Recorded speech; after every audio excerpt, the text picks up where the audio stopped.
Assalamu alaikum wa rahmatullah. Docteur Idriss, ces temps-ci, je vois ici. Est-ce que vous êtes venu pour l'itikaf ou pour les vacances? Depuis quand êtes-vous venu? Un jour auparavant?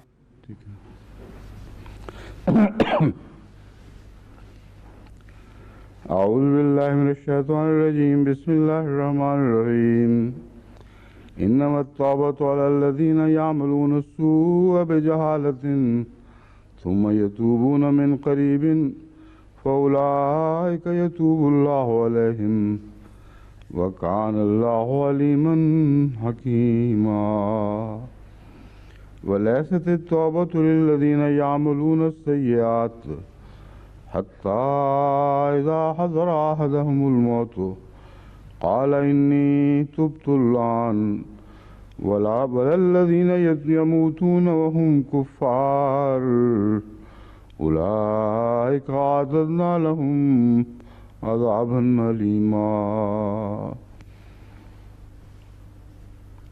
سورة النساء آيات 18-19.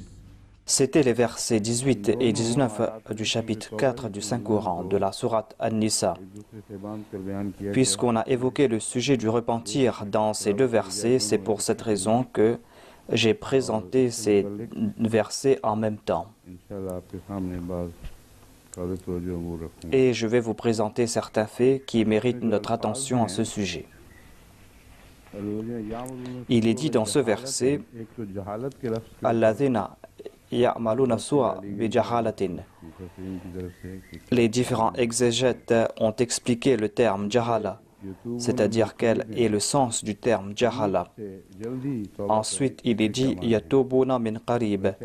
Que signifie qarib? Que signifie se repentir rapidement? Peut-être que je n'ai pas présenté la traduction de ces versets.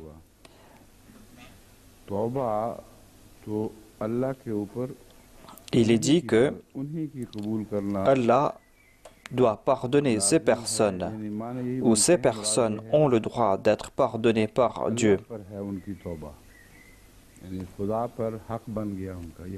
Dieu doit pardonner ces personnes, c'est-à-dire Allah s'engage à accepter le repentir de ces personnes.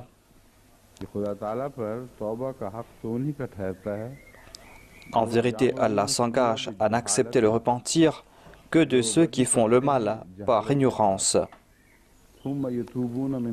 Ces personnes qui font le mal par ignorance, et s'en repentent peu après. Voilà ceux vers qui Allah se tourne avec clémence.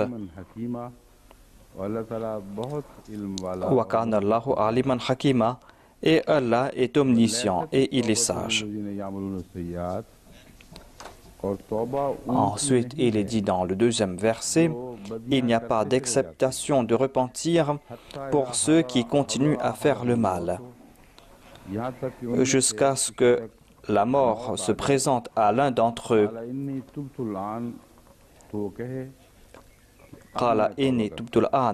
Et il dit, je me repens maintenant.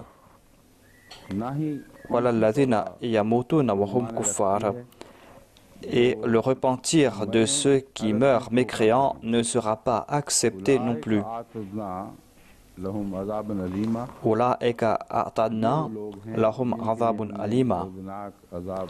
Pour cela, nous avons préparé un châtiment douloureux. C'était les versets 18 et 19 de la sourate An-Nisa. Parmi les questions qui ont été soulevées ici, il y a tout d'abord le sens du terme jahala. Et quel est le sens du terme qarib? Au cours de quel laps de temps le repentir sera accepté? Et quand la porte se ferme-t-elle?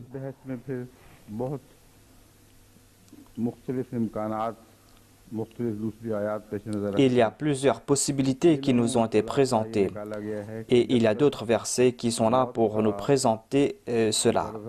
Et généralement, Dieu déclare que tant que l'on ne souffre pas des affres de la mort, tant que l'on n'est pas en train de prendre son dernier souffle, le repentir sera accepté. Quand on est en train de vivre ces derniers moments, le repentir ne sera pas accepté. Je vais citer différents éléments. Grâce à leur citation, je vais éclairer les différents aspects de ce sujet que je viens de vous présenter. Que signifie jahala?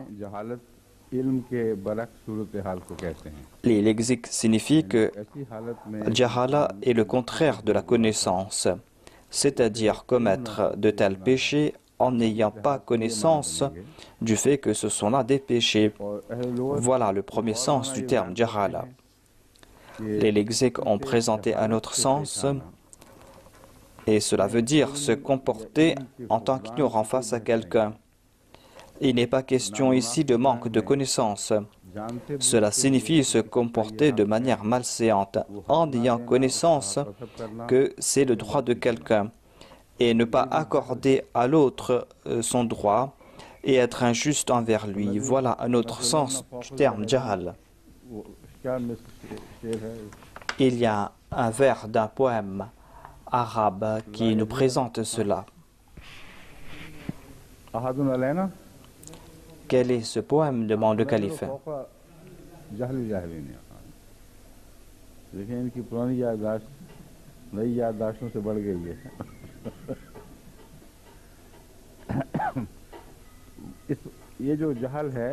Les Arabes étaient fiers de ce genre de jahal ou de cette méconnaissance.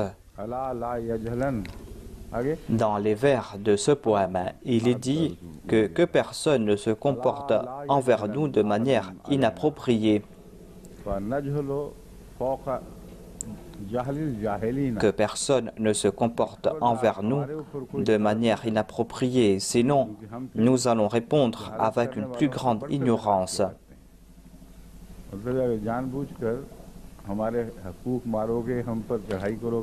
Il est dit que si en toute connaissance de cause vous allez usurper ce qui nous revient de droit, eh bien nous allons répliquer en commettant plus d'excès à votre encontre. Voilà un des sens du terme jahala. Tajahala signifie une ignorance ou un acte d'ignore que l'on démontre, c'est-à-dire en toute connaissance de cause, se poser en tant qu'ignorant alors que l'on sait très bien ce que l'on a commis. Il y a certains qui commettent des actes malséants qui disent qu'ils ne connaissent rien, alors qu'ils savent très bien ce qu'ils ont fait. Ensuite, il y a un autre exemple qui a été cité dans les lexiques arabes.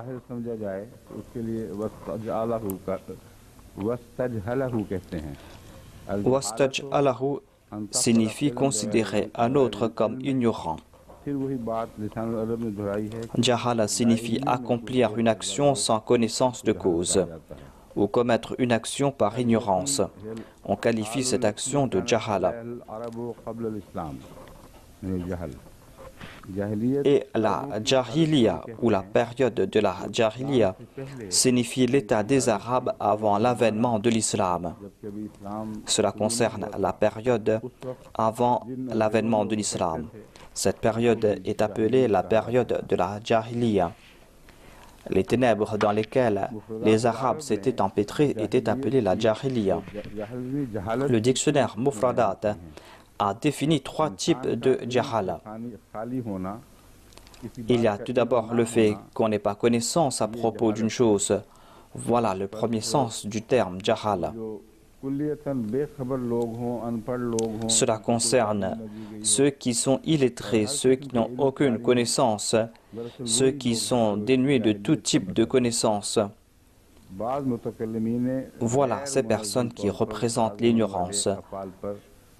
Et cela s'applique aussi à toute action désorganisée. Il y a les experts dans ces définitions et ils disent que toute action désordonnée est qualifiée de jahala. Toute action désordonnée est qualifiée de jahala.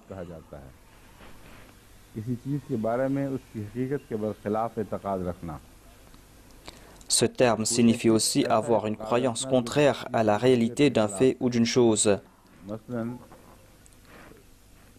Par exemple, cela signifie considérer du poison comme de l'eau ou considérer de l'eau comme du poison. Ce sont là des idées contraires à la réalité. On qualifie ce genre d'action de jahala. Accomplir une action qui va à l'encontre des exigences de la réalité, même si celui qui accomplit cette action considère exacte cette action ou pas, c'est-à-dire ne pas remplir les exigences de cette action, alors que l'on a connaissance ou pas concernant cette action. Dans ces deux cas, on va qualifier cela de jahala. Par exemple, il y a le fait d'abandonner la prière. Si l'on connaît les avantages de la prière et qu'on sait très bien aussi que la prière est une obligation, jahala dans ce cas signifie ne pas respecter les exigences de la prière en toute connaissance de cause. Il y a le cas de celui qui néglige ce fait, qui ne connaît pas les bienfaits de la prière. Tant qu'il n'accomplit pas cette prière avec ses exigences, il sera considéré comme un ignorant. Mais il y a divers degrés d'ignorance, comme vous le voyez. Jahalahu signifie faire passer quelqu'un pour un idiot.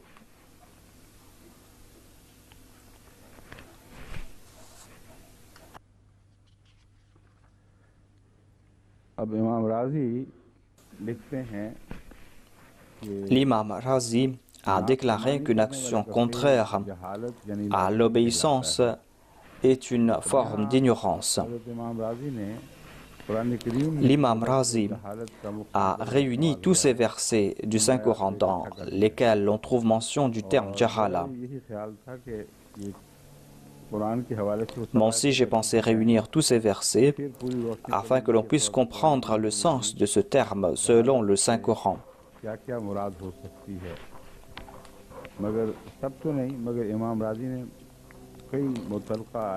L'imam Razi a réuni nombre de versets à ce sujet et grâce à cela, l'on va comprendre davantage le sens du terme jahala. Par exemple, à propos du prophète Joseph, Dieu a déclaré Asbu ilayhinna wa akum minal jahilin. C'est-à-dire, Joseph a déclaré que, à moins que tu ne détournes de moi leur fourberie, à moins que tu ne m'accordes ta grâce, je pencherai vers elles, vers ces femmes, et je serai du nombre des ignorants. Jahil signifie ici être désobéissant envers Dieu. Cela signifie accomplir une action qui va attirer la colère de Dieu. Et pour cela, on utilise le terme jahala. Ensuite, Joseph a dit à ses frères Hal alimtum bima alimtum bi Yusufa wa akhi id antum jahilun. Savez-vous ce que vous avez fait à Joseph et à son frère? Souvenez-vous de cela. Il s'est adressé à ses frères et il leur a dit savez-vous ce que vous aviez fait à Joseph? Hal alimtum signifie que vous aviez connaissance de cela. Ilm signifie ici la mémoire.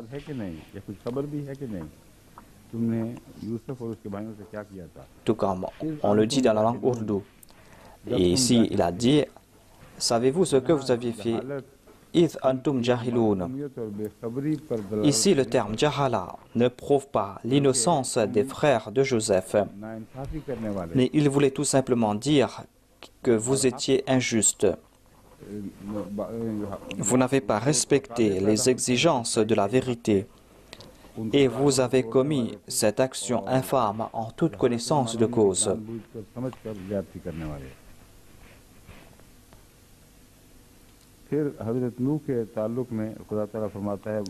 Ensuite, à propos du prophète Noé, Dieu déclare dans le Saint-Coran Inni a'idhuka an takuna minal jahilin. Dieu s'est adressé à Noé et lui a dit je t'avertis afin que tu ne sois pas parmi les ignorants. C'est un incident qui s'est passé lorsque le prophète Noé a vu son fils disparaître sous des vagues.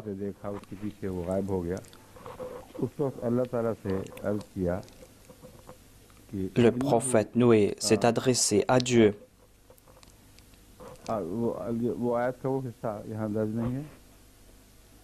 जवाब दर्ज है। Il n'y a pas cette partie du verset ici. On trouve ici la réponse donnée par Dieu. खुदा वो तो मेरा अहल था। Il a dit, ô mon Dieu, Ahli है। ô mon Seigneur, il faisait partie de ma famille. नहीं ये Je तो pense que c'est min ahli. है। तुमने क्या कहा था जिसके जवाब में है? Qu'avait dit le prophète Noé Ahli, हाँ, वही। pour recevoir cette réponse de la part de Dieu? Abani मिन अहली व इन्ना वादकल हक़ हो। Inna ibni min ahli wa inna wa'adaka al-haqq. मिन अहली, मेरे अहल। Noé s'est adressé à Dieu. Il a dit, mon Seigneur, en vérité, mon fils est de ma famille. Inna wa'adaka al-haqq, et assurément ta promesse est vraie. मुराद है Ta promesse est vraie, mais je suis en train de le voir mourir. Cela veut dire que tu avais promis que tu allais protéger les membres de ma famille कि गर्क हो et tu allais leur accorder le salut. Il est mon fils et il fait partie de ma famille, mais il est en train de se noyer devant mes yeux. Et Dieu a répondu à Noé et a utilisé le terme jahala. Et il a dit, Fala tas'alni ma laysa laka bihi ilm. के मुतालिक मुझसे सवाल न कर। Ne me demande pas ce à propos de quoi tu n'as aucune connaissance. Inni a'idhuka an takuna min al-jahilin. Certainement, je t'avertis afin que tu ne deviennes pas parmi les ignorants. Ici, Noé a posé une question concernant la chose à propos de quoi il n'avait aucune connaissance.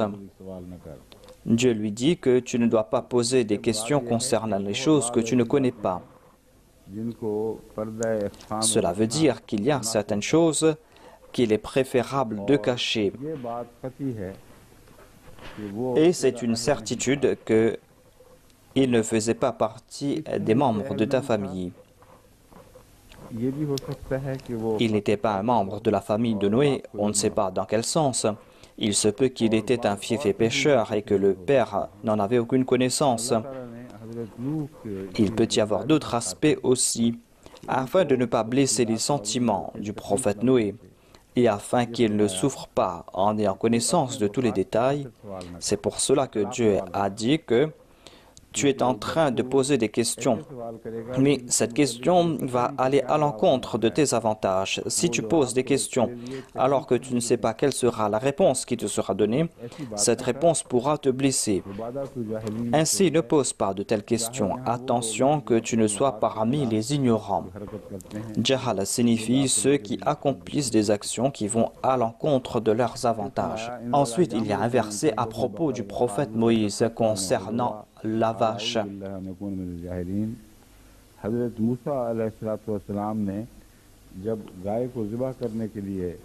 Lorsque le prophète Moïse a demandé aux Juifs d'immoler une vache, en ayant reçu cet ordre de la part de Dieu, les enfants d'Israël ont répondu, « Est-ce que tu es en train de plaisanter avec nous?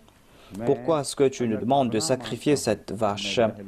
Et Moïse a répliqué que je demande la protection d'Allah afin que je ne sois pas parmi les jahilines. Ici, on a qualifié une plaisanterie d'ignorance, une plaisanterie qui a trait à la religion. Il y a certaines personnes qui outrepassent les limites dans la plaisanterie. Des personnes qui ne sont pas vigilantes concernant le moment, la situation. Cela est une forme d'ignorance. À ce sujet, il y a un dicton dans la langue persane. Il est dit à un enfant, joue mon enfant, mais est-ce que tu vas jouer avec la barbe de ton père? Quand il est question de la religion, on doit laisser de côté les plaisanteries. Ces plaisanteries en de telles situations signifient que l'on va se moquer de la religion. Cela veut dire aussi mépriser la religion. Et les hommes de foi ne peuvent pas endurer que les enfants plaisantent aussi à propos des choses ayant trait à la religion. Je me souviens très bien que le deuxième calife, Hadrat Muslim Maud, était très sévère à ce sujet, surtout avec les enfants. Et nos mères aussi étaient très vigilantes à ce sujet, afin que les enfants ne jouent pas ou ne font pas des plaisanteries à propos de la religion. Le Muslim Maud, le deuxième calife, était une personne pleine d'humour. Sa compagnie était très joyeuse, surtout lorsqu'on prenait le repas. दूसरे दिन के नमाज ज़्यादा Sauf que dans certains cas, quand il était très occupé, tout en mangeant, il était en train de lire son courrier. मगर जहाँ मुमकिन हो वक्त Mais en de telles occasions, il était toujours sans cérémonie, surtout au moment des repas. अगर कोई बच्चा जहालत से Et sa compagnie était très joyeuse. नरमी से पैदा Mais si un enfant profite indûment de ce moment et prononce des paroles qui portent atteinte à la foi, और मजाक ऐसा हो जिसका même si cela ne va pas à l'encontre de la foi, mais s'il est question d'une plaisanterie qui a trait à la religion, eh bien l'humeur du deuxième calife changeait immédiatement. और सख्त Son humeur changeait immédiatement comme s'il y avait une grande révolution. Il était très sévère, très en colère, et on ne parlait plus. अनकुन में जाहिलीन Voilà la réponse donnée par le prophète Moïse. An akuna min al-jahilin. किस्म के मजाक जो हैं वो जहालत हैं Il ne voulait pas dire que toute plaisanterie est une forme d'ignorance. दीन के मुतालिक कह रहा हूँ Il a donné cette réponse que moi je suis en train de parler à propos de la religion. Comment pouvez-vous croire que je peux plaisanter à propos des choses qui ont trait à la religion de Dieu? फिर और तो इन्होंने कोई हवाला नहीं दिया मगर L'imam Razi n'a pas donné d'autres références, mais je pense que cela doit suffire ici. मुख्तलिफ पहलुओं से बढ़ती पड़ती है On a compris le sens du terme Jahala à la lumière du Saint-Coran. ये बातें नहीं कहना चाहिए जहालत के मजमून पर बात करने वालों में एक नवाब सदीक हसन खान भी हैं Il y a Nawab Siddiq Hassan Khan qui a commenté à ce sujet. इरादतन हो या Et il a déclaré que tout péché est une forme d'ignorance, que l'on ait commis ces péchés en toute connaissance de cause ou par ignorance. Jahala signifie un acte de désobéissance commis en toute connaissance de cause. इस मजमून को Ainsi, il faut comprendre le sens de ce verset dans son contexte. Dans ce verset, il est dit इन्नमा तौबतु अलल्लाह إنما التوبة على الله للذين يعملون السوء بجهالة यहाँ जहालत ثم يتوبون माने من जो قريب. शिद्दत रखते हैं करने आयत के सियाक व सबाक के खिलाफ है Ici, c'est le sens de l'excès de l'intensité qui est évoqué. On ne peut pas dire qu'ici, Jahala signifie que Dieu doit certainement pardonner les ignorants, ceux qui en toute connaissance de cause ont été désobéissants envers Dieu, ceux qui en toute connaissance de cause prononcent des propos qui vont à l'encontre du désir de Dieu. Ce sens ne s'applique pas dans le contexte de ce verset. वो लोग Ici, ऐसे c'est le sens moins accentué du terme Jahala qui va s'appliquer. Cela veut dire ces personnes qui commettent des péchés alors qu'elles ne sont pas au courant pleinement de leur manque de connaissances. गुनाह करता है लेकिन Peut-être que ces personnes, en raison de la négligence, commettent ces péchés et ces personnes ne sont pas pleinement conscientes de ce qu'elles sont en train de faire. Cela peut être en raison de leurs habitudes, en raison de la société, en raison de leur compagnie. Tout cela peut créer cette situation. Ici, Jahala signifie manque de connaissance ou négligence. Ces personnes qui commettent ces péchés en raison de leur négligence. लोगों को Ces personnes qui sont dans les ténèbres. संजीदा बात है Quand ces personnes ont compris que c'est quelque chose de très sérieux, que ces actions qu'elles ont commises peuvent attirer la colère de Dieu, eh bien, thumma yatubu min qarib, है कि जो ही उनको एहसास c'est-à-dire ces personnes implorent le pardon de Dieu. Dès que ces personnes ont compris qu'elles ont commis un péché, immédiatement, elles s'en repentent. Et après avoir compris, elles ne commettent pas ce péché davantage. فَأُولَٰئِكَ يَتُوبُ اللَّهُ عَلَيْهِمْ. Voilà ces personnes वकान अल्लाह pour lesquelles Dieu va accepter le repentir. जानने वाला Et Dieu est omniscient et il est sage. ये वो तौबा का मजमून है जिसके मतलब खुदा ने अपने ऊपर फर्ज कर Voilà le repentir ou le pardon que Dieu s'est imposé. जो Il va certainement accepter le repentir de ses serviteurs, ceux qui, dès qu'ils ont compris qu'ils ont commis un péché, dès qu'ils ont compris l'importance de ce sujet, ils se tournent vers Dieu immédiatement. इनका मामला Dieu déclare que je vais certainement accepter le repentir de ces personnes et ces personnes ne sont pas en danger. की जाएगी Ensuite, il y a la question du repentir de ceux qui ne sera pas accepté. Entre ces deux groupes de personnes se trouvent de nombreux pécheurs, des personnes qui peuvent commettre des péchés et Dieu peut les traiter comme bon il lui semble. Il a déclaré qu'il est Alim et Hakim, qu'il est omniscient, il est sage. Dieu connaît la situation de ces personnes et son jugement sera basé sur la sagesse. Il a évoqué ces deux groupes de personnes qui se trouvent aux deux extrêmes afin que ceux qui se trouvent au milieu puissent savoir où ils se trouvent. Dans quelle direction se penche-t-il?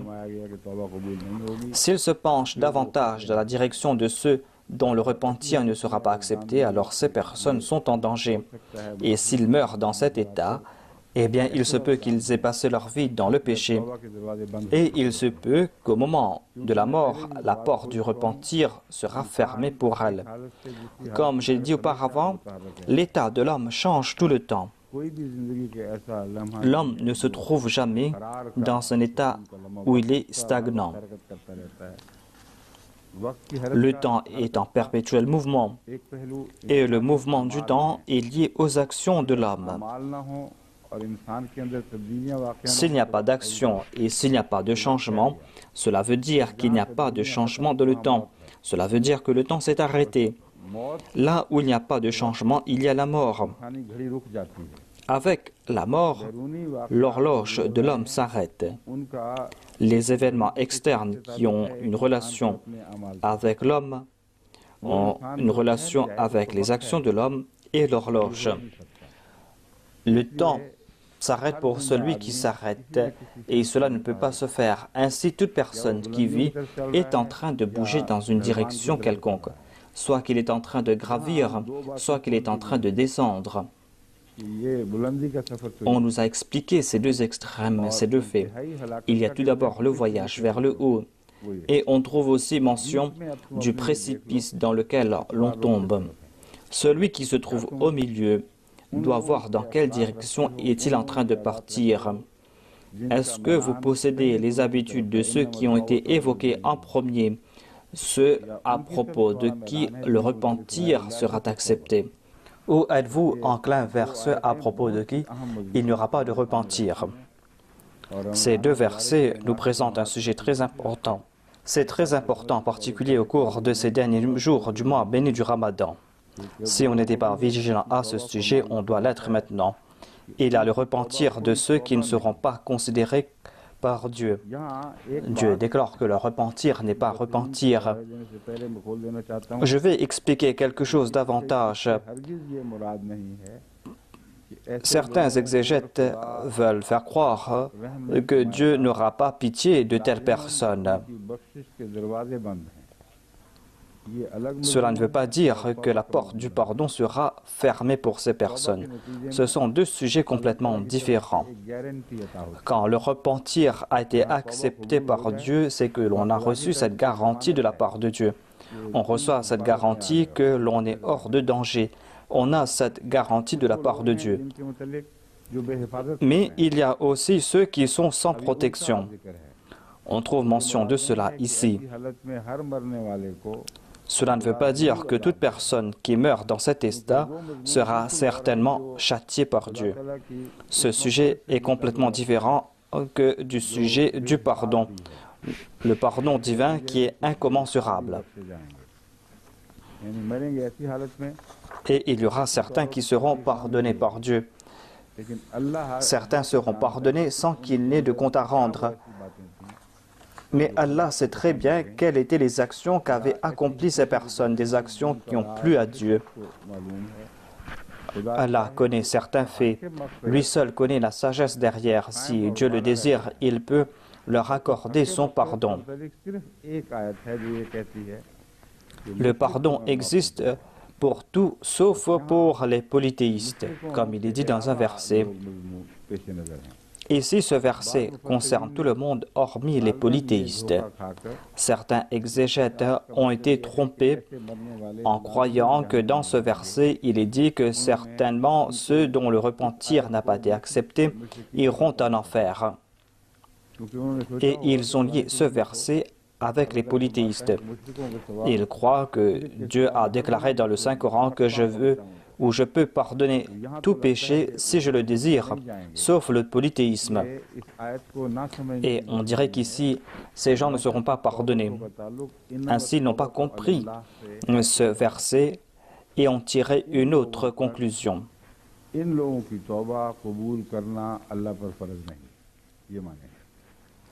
Allah n'est pas obligé d'accepter le repentir du deuxième groupe. Dieu n'est pas en train de garantir à propos du repentir de ces personnes que certainement je vais accepter ce repentir du dernier moment. Allah peut les traiter comme bons et lui semble, mais ces personnes sont en grand danger, car ces personnes se repentent et ces personnes au cours du repentir reçoivent la réponse que ce repentir n'a pas été accepté. Mais cette réponse à le repentir vient au dernier moment. Ainsi, Dieu ne donne pas de garantie concernant les instants qui précèdent le dernier moment. Mais Dieu peut accepter ou rejeter ce repentir. Voilà le sens général de ce verset. Maintenant, je vais vous présenter quelques faits ou quelques explications présentées par les exégètes.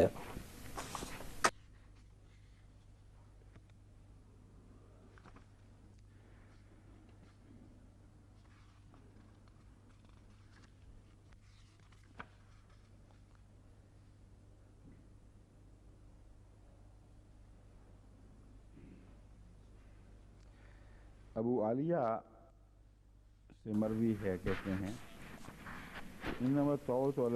Abu Aliya raconte que ce verset s'applique aux croyants et le verset Laysati tawbatu s'applique aux hypocrites.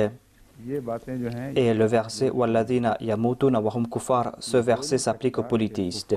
Ce qui nous raconte ici n'est pas exact. Les kuffars ne signifient pas uniquement les polythéistes. La plupart des exégètes ne sont pas d'accord à cette explication. Le terme kuffar s'applique à toute personne qui a rejeté Dieu ou son prophète. Toute personne qui meurt en n'étant pas croyant, toute personne qui n'a pas cru en Dieu et en son prophète est qualifiée de kuffar. Les qualifier de polythéistes et dire que ce verset s'applique à eux va à l'encontre du contexte de ce verset.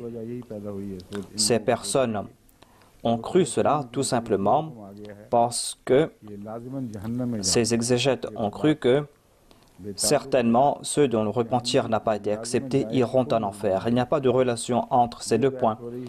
Il n'est pas dit que certainement ces personnes finiront en enfer. Il est dit tout simplement ici que le repentir de ces personnes au dernier instant ne sera pas accepté.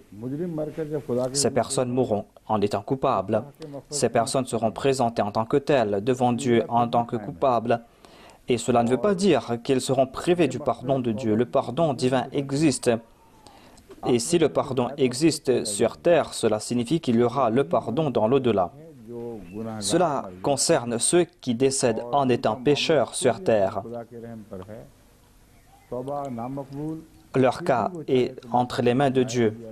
Dieu peut ne pas accepter leur repentir et s'il le désire, il peut les pardonner. C'est quelque chose de différent. Mais il serait complètement erroné de dire que cela ne va pas faire de différence, car on peut être pécheur et être pardonné par Dieu, et on peut être pardonné même si son repentir n'a pas été accepté. Ce sera le même danger que j'ai évoqué auparavant. Ce sera une plus grande ignorance. Car c'est un risque très dangereux.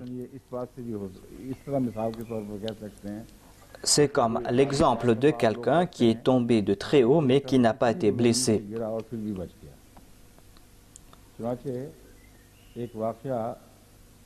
J'ai lu dans un article qu'il y avait le cas d'une personne qui était tombée d'une hauteur de 5000 pieds.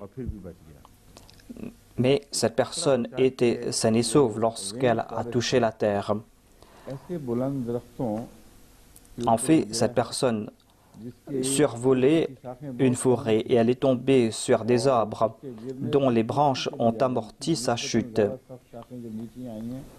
et les branches qui étaient au-dessus étaient moins dures et ont amorti sa chute. Et lorsque cette personne est arrivée en bas, il y avait des buissons qui étaient très denses.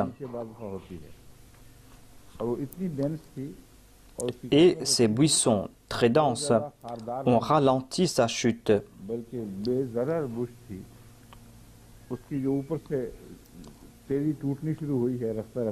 Sa chute s'est ralentie peu à peu et ainsi aucun de ses os n'a été brisé, il n'a pas été gravement blessé et lorsque cette personne est arrivée au sol, elle était saine et sauve. Certainement cette personne aurait eu besoin d'arnica, mais en tout cas, elle n'avait pas perdu la vie. Vous pouvez lire cet article, mais si, après avoir lu cet article, quelqu'un dit que je peux sauter d'une hauteur de 100 ou de 200 mètres et que je serai sain et sauf, ce sera un risque. On peut dire que je vais sauter du toit de la mosquée, ce sera un acte insensé. Ainsi, on ne peut pas prendre ce risque, car Dieu a évoqué le pardon, mais il a aussi déclaré que certainement je peux tout pardonner. Mais sachez aussi que lorsque j'attrape, eh bien, mon châtiment est sévère.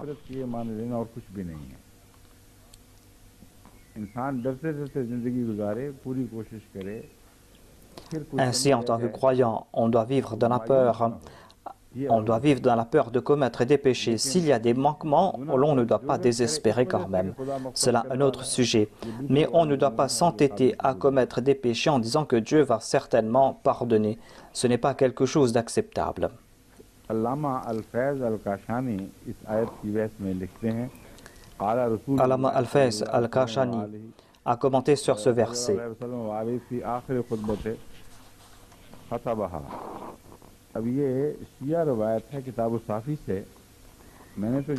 C'est un récit d'un chiite tiré du Kitab al-Shafi. Et selon moi, le saint prophète n'a pas prononcé de dernier sermon où il a rapporté ce qu'il a dit, ce que cet ouléma a rapporté ici. Nos oulémas qui étudient cette question doivent chercher ce récit. Et les paroles de ce récit sont très étranges. Il dit que le repentir peut être accepté au dernier moment. Et il cite ce prétendu sermon du saint prophète dans lequel le saint prophète aurait déclaré que celui qui se repent un an avant son décès, Dieu va accepter son repentir. Ce n'est pas ainsi que parlait le saint prophète Mohammed sallallahu alayhi wa sallam. Comment savoir qu'on a un an à vivre? Mais ce qu'il raconte par la suite est encore plus étrange. De toute manière, on ne sait pas quand on va mourir. Mais selon ce récit, la personne va savoir qu'elle va mourir dans un an et qu'elle peut se repentir. Et si cette personne se repent un an avant son décès, eh bien Dieu va accepter son repentir. Mais il a dit que même si une personne se repent un mois avant son décès, Dieu va accepter son repentir. Mais il a dit qu'un mois c'est trop. Si une personne se repent la veille de son décès, Dieu va accepter son repentir. Mais il a aussi déclaré qu'un jour aussi c'est trop. Si une personne se repent 1 heure avant son décès, même là, Dieu sera prêt à accepter son repentir. Il a dit aussi que 1 heure, c'est trop. Si une personne se repent lorsque cette personne est en train de prendre son dernier souffle,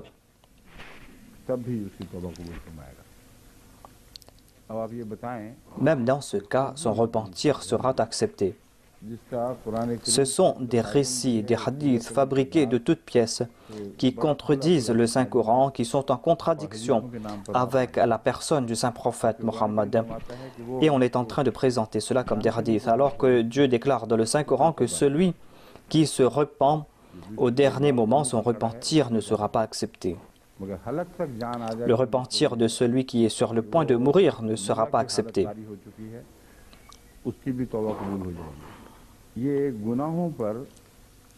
जुर्रत दिलाने वाली Ce sont des récits qui encouragent les gens à commettre des péchés. और ये दो तरीक की अहादीस हैं Il y a deux types de récits qu'on trouve.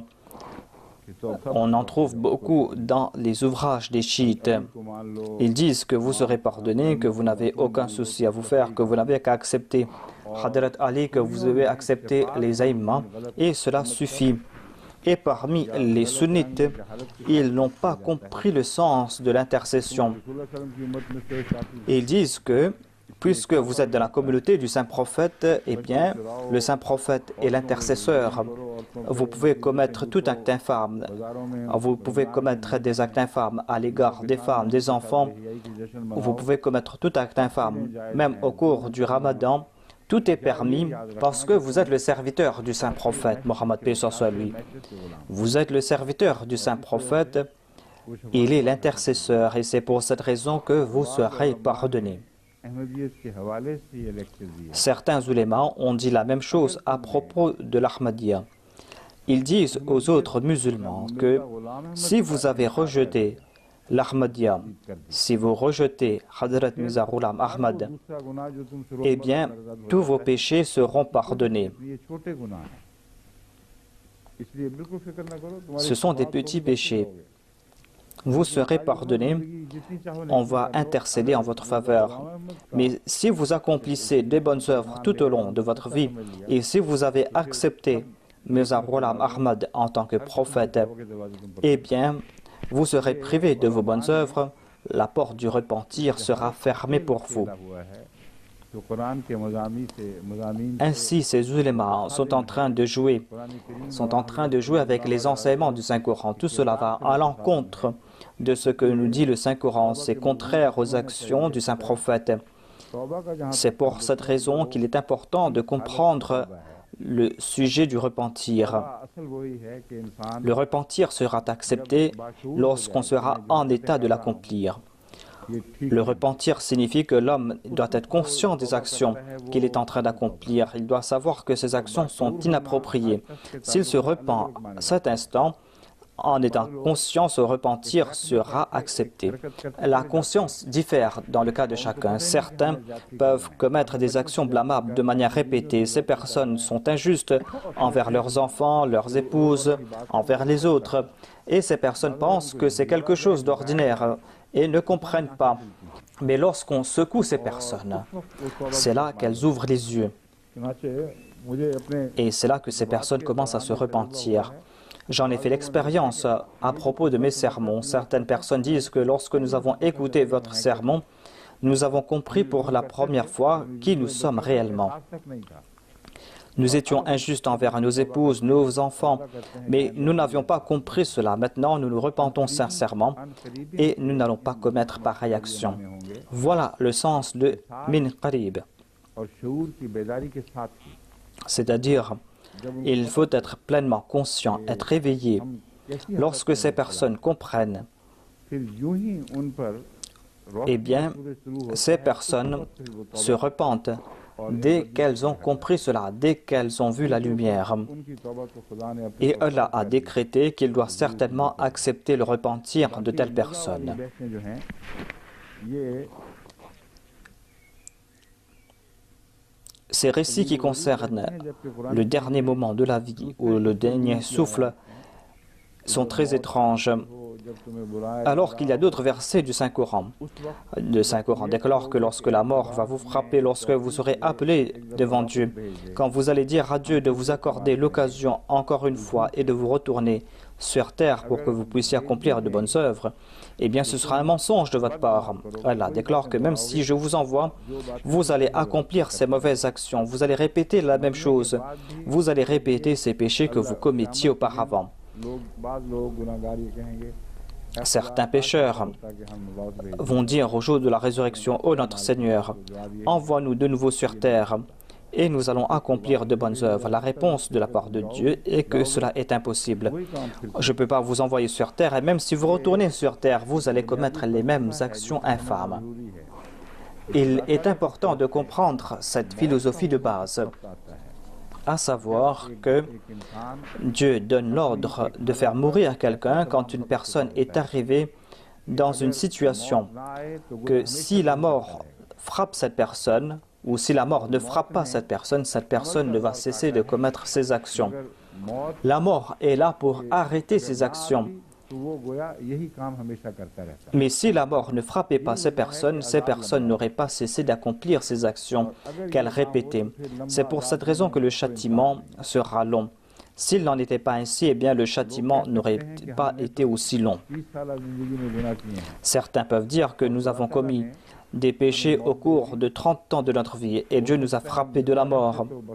Mais si nous étions peut-être en vie, nous aurions pu accomplir des bonnes actions. Mais Dieu déclare qu'il n'en est pas ainsi.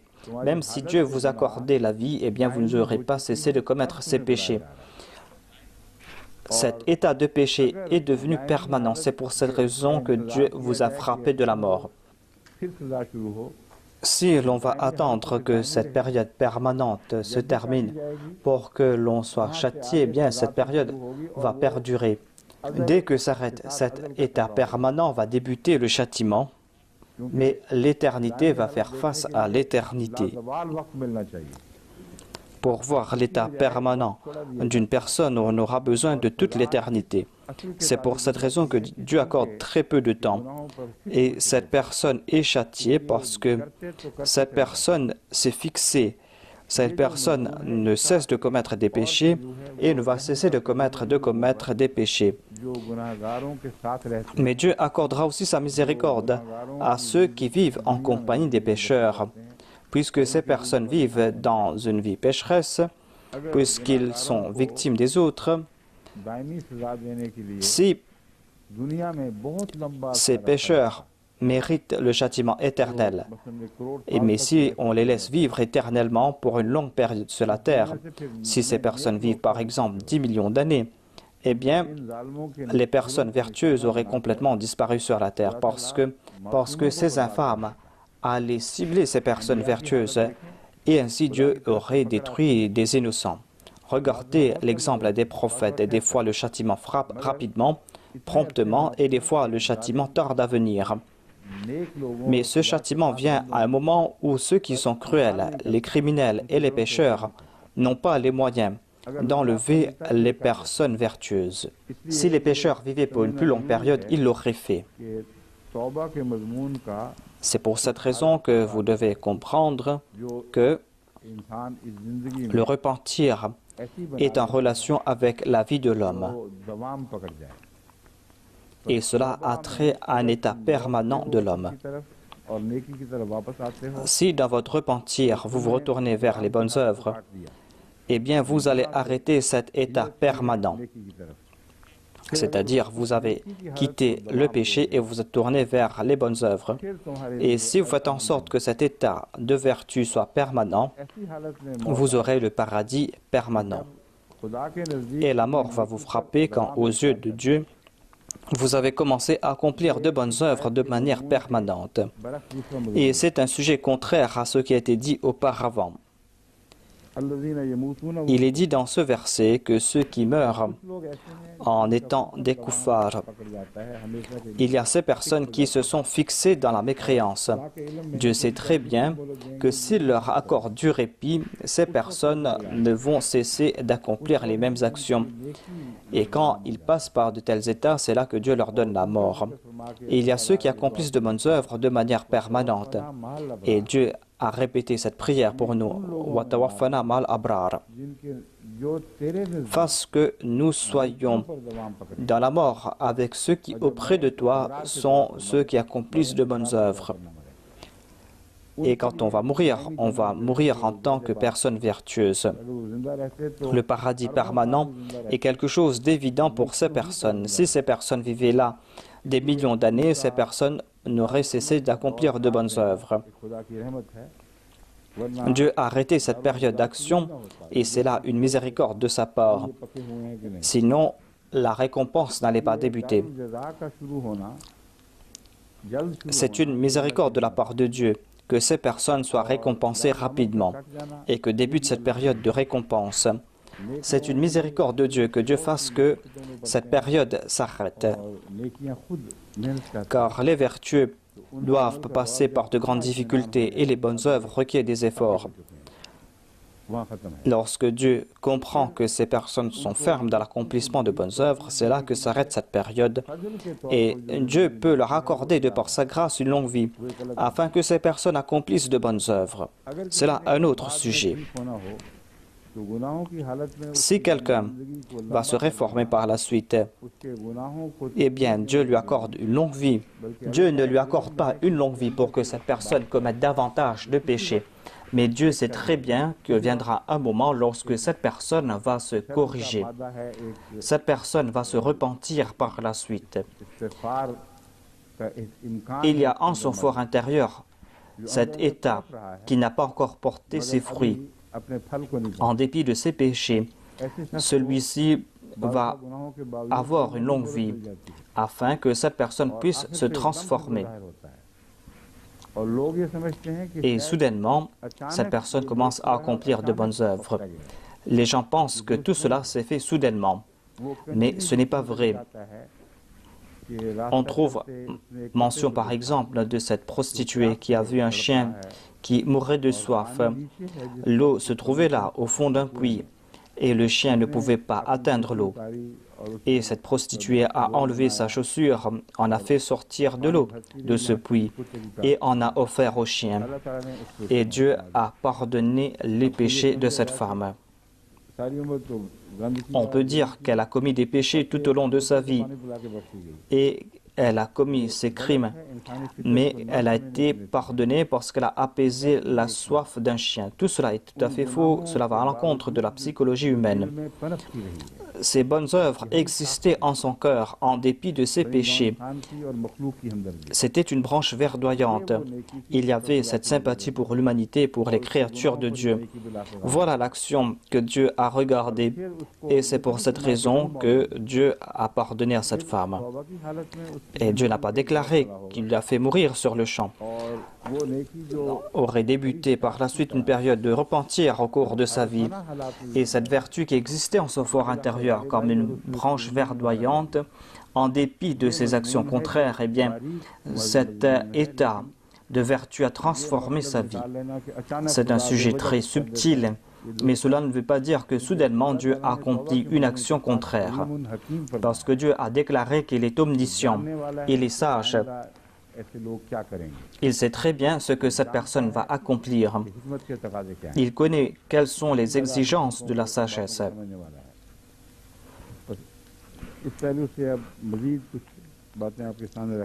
Je vais présenter d'autres faits à ce sujet. Il y a tout d'abord ces récits qui ont été fabriqués de toutes pièces. Ces récits prouvent que ces récits sont contradictoires. Le Saint-Coran déclare quelque chose de clair et on a rapporté des faits qui sont des plus étranges. Et ce sont des récits qui n'ont pas de lignée. Ce sont des récits qui ont été colportés 100 ans, 200 ans après. Même si ces récits ne contredisent pas le Saint-Coran, on peut les accepter, car on a pris le nom du Saint-Prophète, Mohammed paix soit lui. Si ces récits ne sont pas contraires ou ne contredisent pas le Saint-Coran, on peut les accepter. Si vous avez accompli de bonnes œuvres, eh bien, elles seront accompagnées de votre amour pour le Saint-Prophète. Mais là où il y a des contradictions avec le Saint-Prophète, ce ne sera pas une preuve d'amour envers le Saint-Prophète, ce sera de l'insolence, parce que vous n'avez pas compris la gloire du Saint-Prophète. Vous êtes en train d'accomplir des actions qui portent atteinte à l'honneur du Saint-Prophète. Ce récit que j'ai présenté auparavant va à l'encontre de la gloire du Saint-Prophète. Ce sera de l'ignorance d'accepter ce hadith au nom de l'amour du Saint-Prophète, paix soit lui. Il y a un autre récit qui a été rapporté. Et il y a un certain Abu Quraba qui a rapporté que lorsque Dieu a maudit Iblis, celui-ci a demandé du répit. Dieu lui a accordé du répit jusqu'au jour dernier. Il a déclaré que je jure que tant que l'âme vivra en l'homme, je ne sortirai pas de son cœur. Dieu a répliqué que tant que l'âme vivra en son corps, j'accepterai son repentir. On ne trouve pas cette conversation dans le Saint-Coran. Dans le Saint-Coran, il est dit que lorsque Iblis a demandé du répit de la part de Dieu, il a dit que je vais pousser les hommes à commettre des péchés. Mais Dieu a répliqué que tu n'auras aucune suprématie sur mes serviteurs. On dirait qu'un soufi a inventé cette histoire. Il n'y a pas de mal à accepter cette histoire, car c'est vrai que tant que l'âme de l'homme existe en son corps, Dieu lui accordera le moment de se repentir et Dieu peut pardonner ses péchés. En tout cas, le repentir du dernier instant ne sera pas accepté. À ce sujet, Ibn Kathir a déclaré que lorsque vous allez vivre les derniers instants, le repentir ne sera pas accepté. Lorsqu'on ressent cet état, lorsqu'on est en train de souffrir, lorsqu'il n'y aura pas d'issue de secours, le repentir ne sera pas accepté. Mais pourquoi raconter pareille histoire? Pourquoi lancer de telles fatwas? Celui qui est en train de mourir, il sait dans quel état il se trouve. On ne sait pas dans quel état il se passe. Pourquoi est-ce qu'on doit discuter si son repentir a été accepté ou pas? Il est entre les mains de Dieu. Dieu peut le traiter comme bon il lui semble. Donc ce sont des débats futiles. Certains disent qu'il sera pardonné, d'autres disent que non, alors que la décision appartient à Dieu.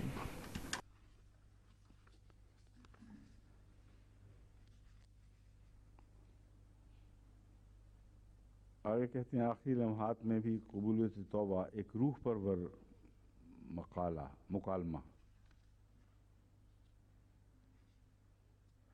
रूह परवर मुकालमा तो नहीं ये रूह को नुकसान पहुंचाने वाला मुकालमा नजर आ रहा है क्योंकि इस तरह की बातें हैं जो इंसानी फितरत कबूल Ce sont des récits qui ont été fabriqués de toutes pièces. On ne peut pas accepter de tels incidents. Ceux qui ont fabriqué ces histoires les ont fabriquées de toutes pièces.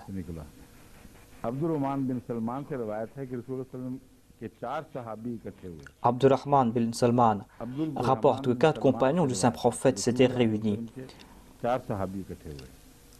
4 compagnons du Saint-Prophète s'étaient réunis. L'un d'entre eux a déclaré que j'ai entendu le Saint-Prophète dire que Dieu a déclaré qu'il acceptera le repentir de celui qui se repent la veille de sa mort.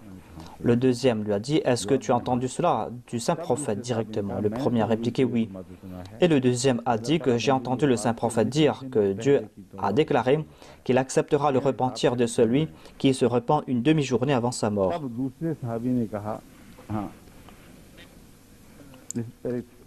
Le troisième compagnon a demandé, est-ce que vous avez entendu cela du Saint-Prophète? Le deuxième a dit que oui, j'ai entendu cela du Saint-Prophète Mohammed paix soit lui. Le troisième s'est tourné vers le deuxième.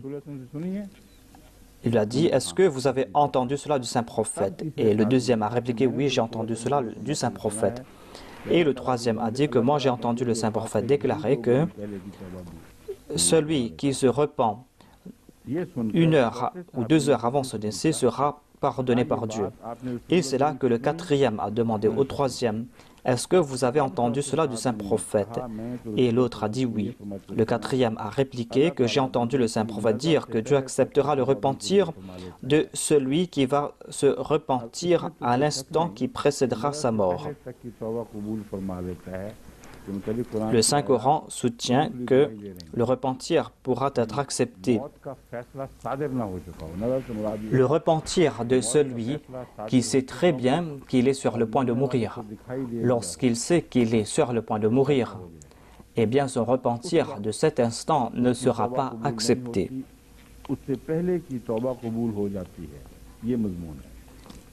S'il s'est repenti auparavant, il sera pardonné.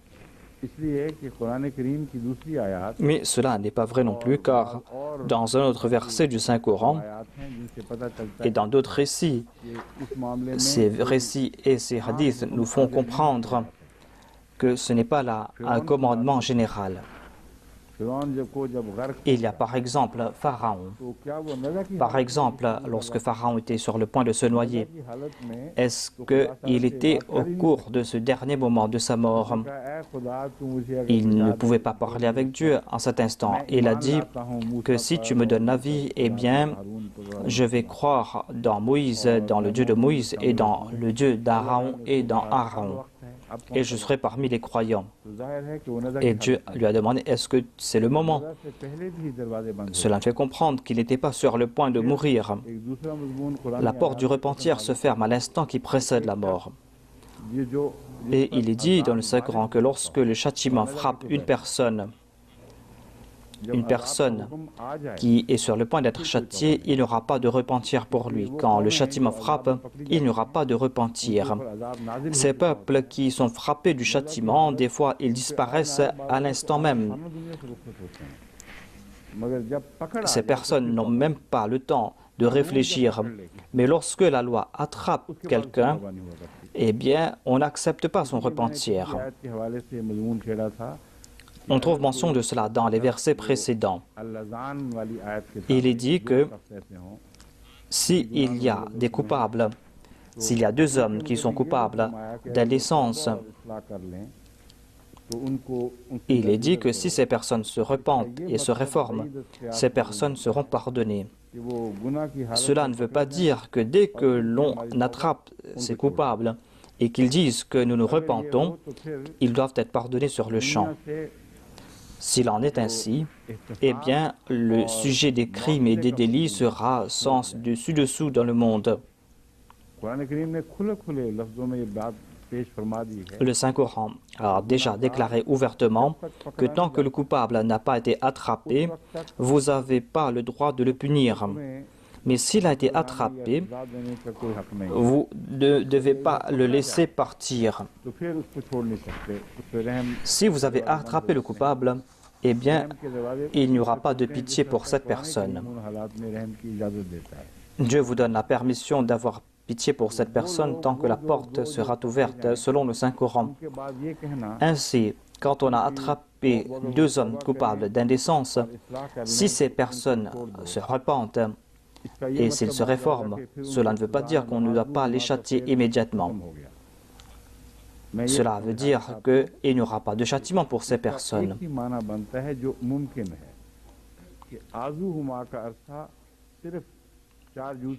Azuruma ne signifie pas donner 4 coups de chaussure aux coupables et que on s'arrête là. Cette période de châtiment doit durer plus longtemps. On doit mettre ces restrictions en place. On doit rendre leur vie difficile, les priver de certaines choses, afin que ces personnes ne soient pas des dangers pour des enfants innocents. On trouve aussi de telles restrictions à propos des femmes. Ainsi tout comme on doit placer des restrictions sur des femmes pour une certaine période. De même, si ces hommes sont coupables de ces actions infâmes, on doit placer des restrictions sur eux afin que leur vie soit amère, afin que ces deux hommes comprennent ce châtiment. Si ce châtiment a été imposé et que ces personnes se repentent, si ces personnes se réforment, c'est là que l'on pourra les pardonner. Mais on n'a pas le droit de les pardonner avant d'avoir donné le verdict. Ainsi, on ne peut pas dire que tous ceux qui se repentent quelques instants avant de mourir seront pardonnés. Quant à ceux qui ont été attrapés lorsqu'ils sont coupables, ces personnes seront certainement châtiées. Leur repentir ne sera pas accepté. Quant à ceux qui ont été frappés du châtiment de Dieu, alors que Dieu avait déjà averti ces personnes auparavant, le repentir de ces personnes ne sera pas accepté. Le repentir avant cet instant sera accepté. Cela n'a aucune relation avec l'instant de la mort. Dieu avait pardonné le peuple de Jonas, alors que le châtiment n'avait pas encore frappé ce peuple.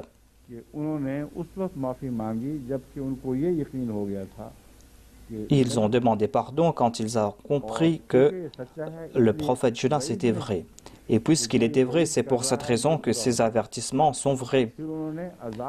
Et c'est pour cette raison qu'ils ont imploré le pardon de Dieu avant le châtiment. Le peuple tout entier a demandé pardon à Dieu. Et il est impossible que Dieu ne leur pardonne pas, parce qu'ils lui ont demandé pardon.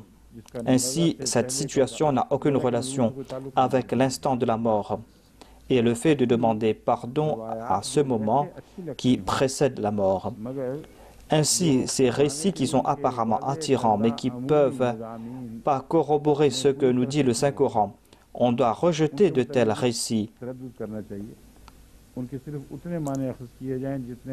On doit rejeter ces récits. On doit accepter ces récits tant qu'ils ne contredisent pas le Saint-Coran. En tout cas, on n'a pas le droit d'accepter ces récits qui contredisent le Saint-Coran. Inventer de tels récits sera de l'insolence à l'égard du Saint-Prophète.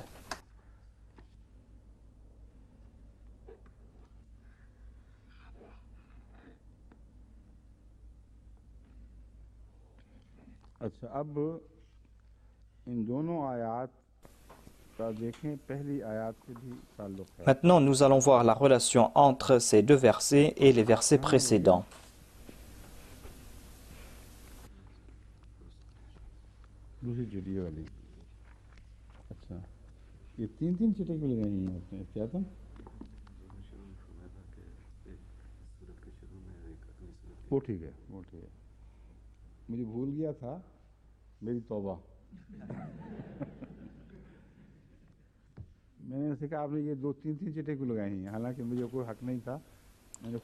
Je lui avais dit, pourquoi avez-vous placé ces notes-là? Parce que moi-même, je lui avais dit de placer ces notes. Je lui ai dit de placer des notes avant et à la fin. Parce que des fois, je dois regarder le début et la fin. Merci beaucoup.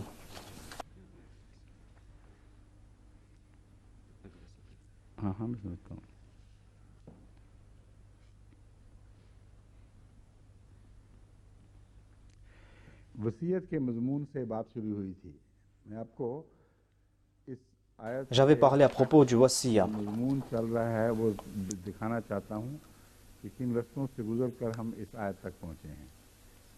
Et je veux vous montrer comment nous avons pu atteindre ce verset. Dieu a donné des conseils et il a déclaré wasiyatan min Allah. Ce sont des conseils donnés par Dieu. Et il a déclaré tilka hududullahi wa man yuti'illaha wa rasulahu yudkhilhu jannatin tajri min tahtiha al-anhar. Voilà les limites fixées par Allah, et celui qui obéit à Allah et à son messager, il le fera entrer dans les jardins sous lesquels coulent des ruisseaux. وذلك الفوز العظيم ومن يعص الله ورسوله ويتعدى حدوده يدخله نارا خالدين فيها وله عذاب مهين. Et celui qui désobéit à Allah et à son messager et transgresse ses limites, Dieu le fera entrer dans le feu et il y demeurera longtemps et subira un châtiment humiliant. Le testament a trait à la mort. Et généralement, c'est lorsqu'on est proche de la mort qu'on fait un testament. On a averti celui qui désire faire un testament. Les instants qui précèdent la mort sont très importants et si tu te repens quelques instants avant la mort, il se peut que ton repentir ne soit pas accepté. Mais si tu es désobéissant quelques instants avant ton décès, tu vas fermer sur toi les portes du pardon de Dieu.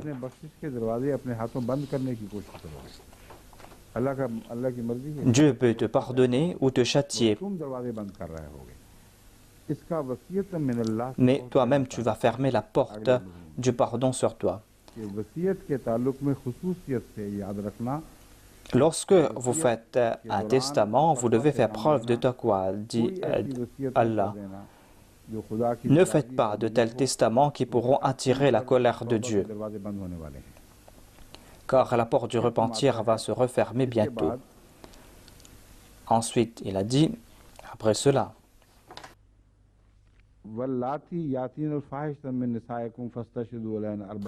Wallati ya'tina al-fahishata min nisa'ikum fastashhidu alayhinna arba'atu minkum. On trouve mention de l'indécence. Il y a la relation entre ceci et le sujet précédent. Quant à ceux qui sont coupables de l'indécence, on doit les priver de certaines choses, des choses qu'on leur a accordées, des choses que vous ne pouvez pas reprendre. Mais le Saint-Coran déclare que si ces femmes ont été coupables d'indécence ouverte et flagrante, de l'indécence pour laquelle il y a des témoignages clairs, eh bien, vous pouvez les priver de ces droits. Dans ce cas, on pourra priver ces femmes de leur héritage ou de leur dot. Ce sujet découle de ce verset, car il est dit que vous ne pouvez pas prendre ce que vous leur avez déjà donné, en aucun cas. Mais si ces femmes ont été coupables d'indécence flagrante et manifeste, vous avez le droit de reprendre ce que vous leur avez donné. On peut priver une femme de son héritage si cette femme a été coupable d'indécence.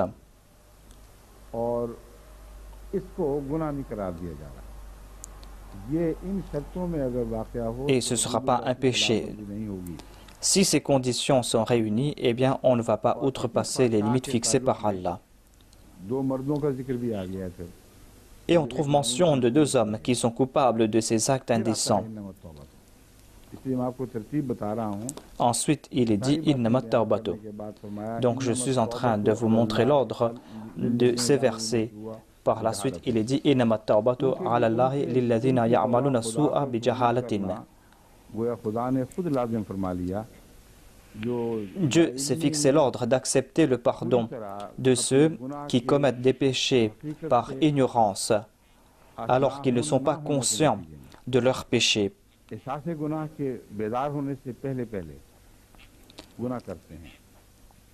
Ceux qui se sont par la suite réveillés, c'est-à-dire ils ont compris qu'ils ont commis un péché. Mais immédiatement, ces personnes se repentent. Dieu s'est imposé d'accepter le pardon de telles personnes. Ceux qui n'agissent pas ainsi, eh bien, sachez que leur repentir ne sera pas accepté.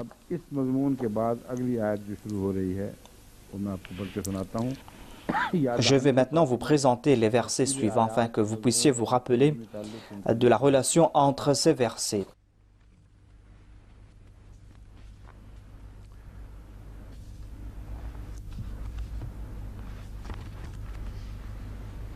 أعوذ بالله من الشيطان الرجيم بسم الله الرحمن الرحيم يا أيها الذين آمنوا لا يحل لكم أن ترثوا النساء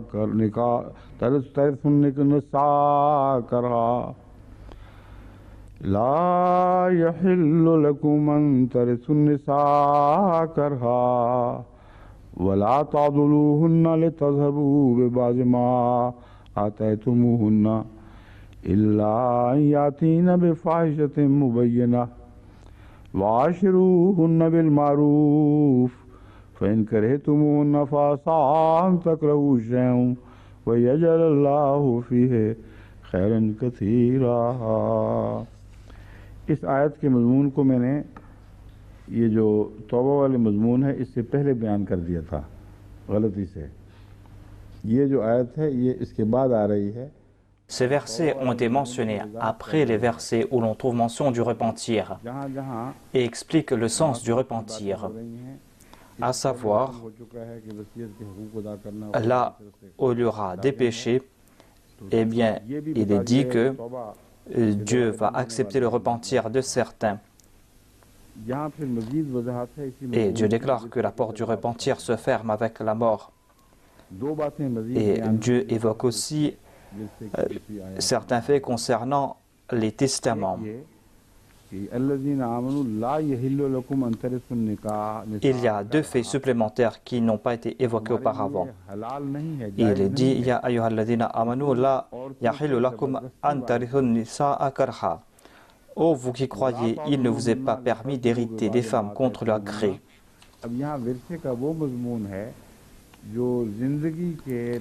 Ce verset évoque l'héritage qui a trait à la vie. Cela concerne les dots. On a évoqué l'héritage par rapport à la mort auparavant. Ici, il est question d'hériter des biens.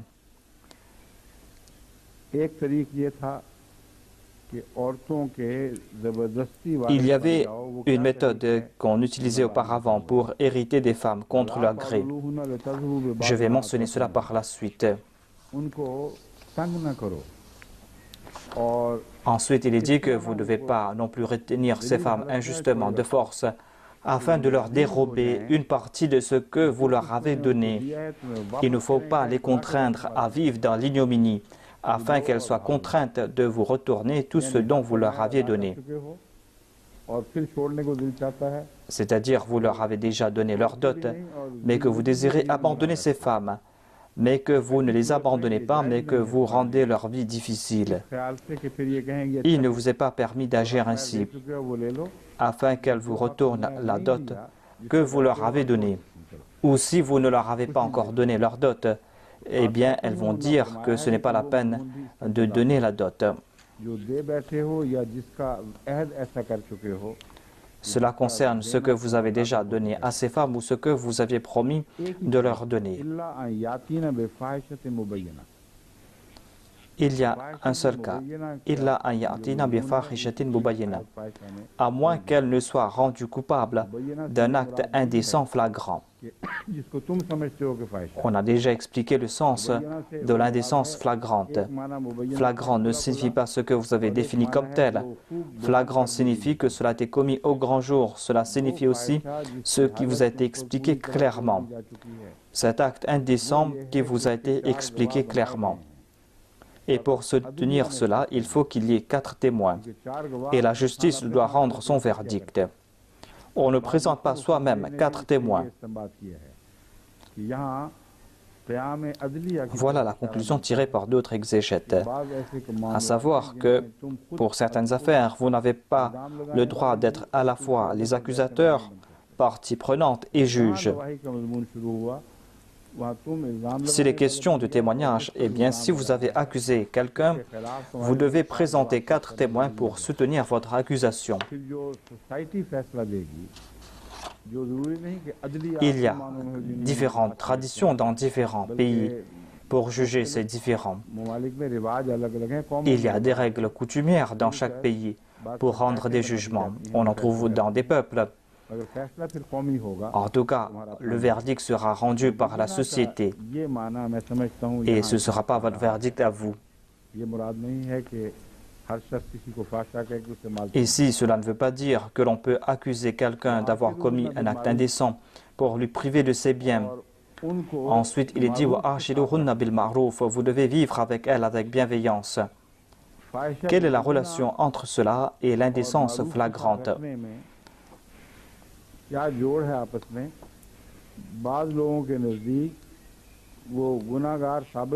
Selon certains, même si ces femmes ont été prouvées coupables, on ne doit pas les maltraiter.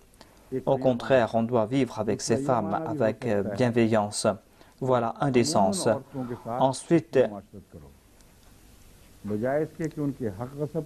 il est dit que vous devez les traiter avec bienveillance au lieu d'usurper leurs biens.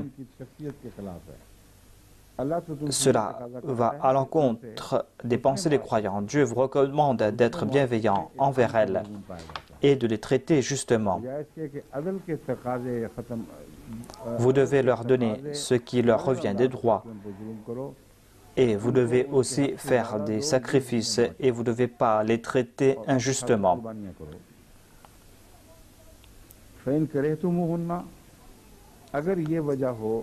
Ensuite, Allah déclare que si elles vous déplaisent, il se peut que ce qui vous déplaît soit une chose dans laquelle Allah a mis beaucoup de bien. Ce n'est pas question d'argent ici. Eh bien, dans certains cas, certaines choses peuvent vous déplaire, mais Allah a placé dans ces choses beaucoup de bien. Cela concerne ces femmes qui étaient en bonne relation avec leur mari. Elles ont soutenu leurs époux et ils ne pensaient pas à se divorcer. Ils ont eu des enfants, ces enfants ont grandi et la situation est tout autre. Et l'homme dit que maintenant j'aime plus cette femme. Allah déclare que cette situation n'est pas appropriée. Il se peut que vous détestiez quelque chose, mais il y a de bonnes choses qui sont attachées. Ces femmes sont en train de préserver ce foyer. Ces femmes sont responsables de vos enfants. Et Dieu vous conseille que vous ne devez pas prendre des décisions hâtives sur ces questions et qu'il faut traiter ces femmes avec bienveillance.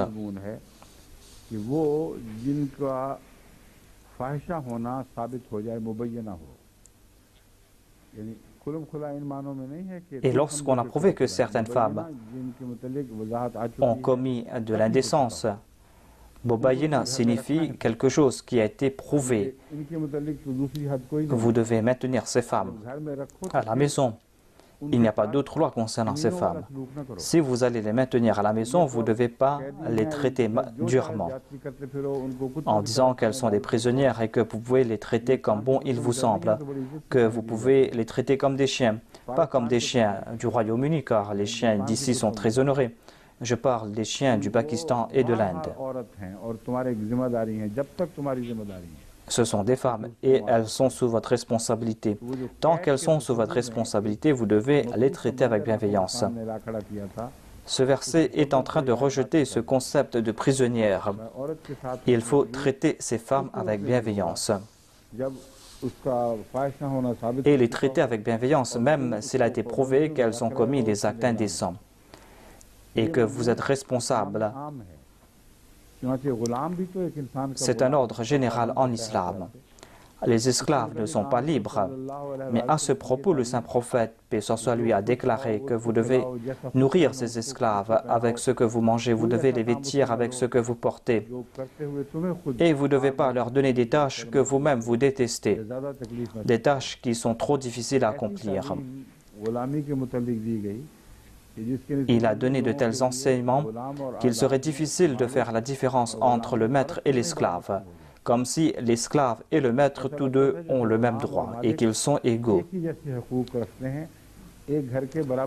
L'islam a donné de tels enseignements concernant les esclaves. L'esclave est comme un prisonnier, mais ici on est en train de parler des femmes. Si vos femmes passent par de telles situations et qu'elles sont comme des prisonnières, vous devez les traiter avec bienveillance. Ces enseignements ne s'arrêtent pas là. Au contraire, vous devez les traiter avec bienveillance. Et vous ne devez pas rendre la vie de ces femmes difficile. Vous devez accomplir vos devoirs envers elles.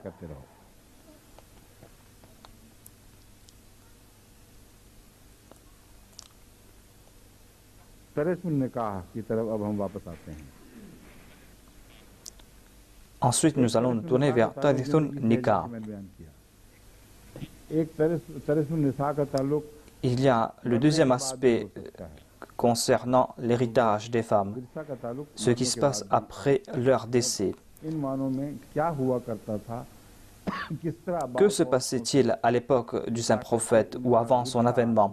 Comment est-ce qu'on privait les femmes de leur héritage ou de ce qui leur revenait de droit après leur mariage? Il y avait certainement une pratique parmi les Arabes. C'est pour cette raison que le Saint-Coran a donné des directives à ce sujet.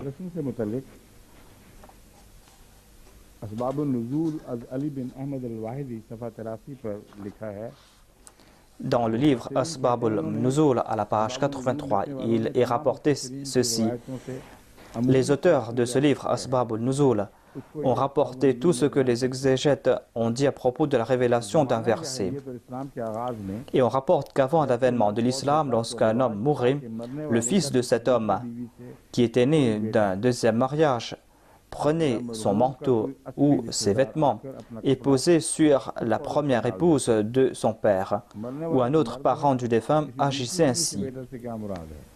Si l'homme avait plusieurs épouses, un de ses fils posait ses vêtements sur l'épouse de son mari, l'épouse qui n'est pas sa mère, parmi les veuves. Si le défunt avait donc deux épouses et qu'il a un fils, son fils posera son manteau sur sa belle-mère ou la coépouse de sa mère. Ou d'autres parents, par exemple des cousins du défunt, agissaient ainsi. Et ainsi, ces personnes méritaient cette femme, pouvaient prendre cette femme pour épouse, sans qu'il y ait à donner de dot. On pouvait la marier avec un autre sans prendre la dot qui revenait à la femme.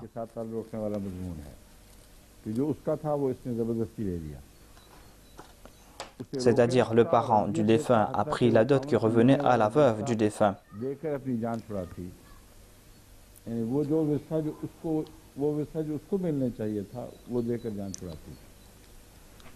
Ce que devait recevoir la femme, eh bien, elle le remet à son parent. Il y a plusieurs contradictions dans ce genre de récit, car selon les traditions arabes, comme il a été dit auparavant, on considérait la femme comme un bien de l'héritage. Elle ne recevait pas d'héritage de son époux défunt. Et dans certains cas, c'était le fils aîné qui recevait l'héritage et les autres en étaient privés.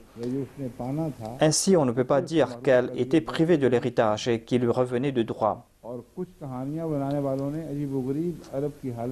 Ceux qui aiment fabriquer des histoires ont fabriqué des histoires étanches, alors qu'on ne voit pas de telles traditions à l'époque du saint prophète Mohammed paix soit lui.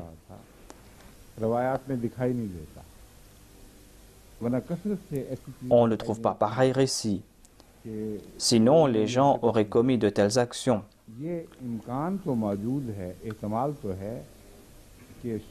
Il y a peut-être cette possibilité, peut-être qu'il y avait cette pratique, mais c'était une pratique très rare. Mais ces récits sont contradictoires.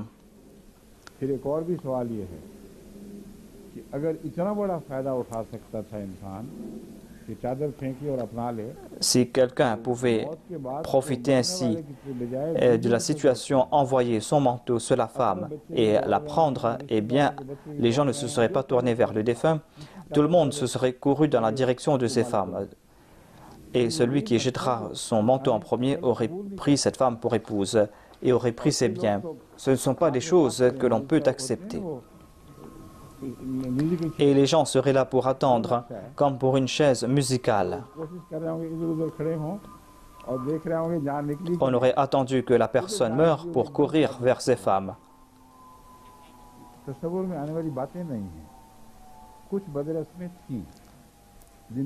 Ce n'est pas quelque chose que l'on peut imaginer. Certainement, il y avait de mauvaises pratiques. Et parmi ces mauvaises pratiques de l'époque, on offrait ces femmes en héritage. Ces veuves étaient données en héritage. Il y avait certainement certaines règles. C'est ce qu'a évoqué Nawab Mubaraka Sahiba dans les vers de son poème, un grand poème qu'elle a composé, dans lequel elle a évoqué les faveurs que le saint prophète a accordées aux femmes. Elle dit dans ces vers que lorsque ces femmes naissaient, lorsque les filles naissaient, les murs de ces maisons pleuraient et qu'elles étaient distribuées en héritage. La situation était si ignominieuse qu'on distribuait ces femmes comme les biens de l'héritage. C'est là quelque chose de différent de cette pratique qu'on vient d'évoquer ici, qu'au lieu de se tourner vers le défunt, on se tourne vers ses femmes et d'envoyer son manteau sur la femme pour être le maître de ses biens. Ce n'est pas quelque chose qui est acceptable. Jamais le saint prophète n'en a fait mention.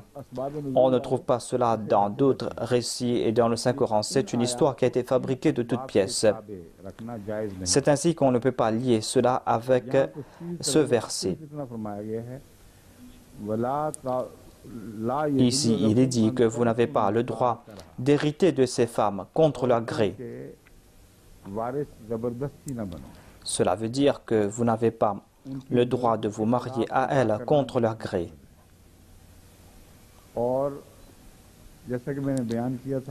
Vous n'avez pas le droit d'hériter de ces femmes contre leur gré non plus. Certaines de ces femmes ont des droits et vous n'avez pas le droit de les forcer.